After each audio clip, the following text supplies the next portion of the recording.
Hey guys, in this video, I'll show you how you can download Adobe Illustrator.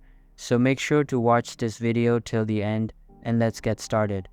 First of all, open any type of preferred browser on your PC and search for Adobe Illustrator. Open the first website that comes up in the results and the Adobe official website will open up. Make sure to log in using your account. After logging in, you will be on the home page of the Adobe website.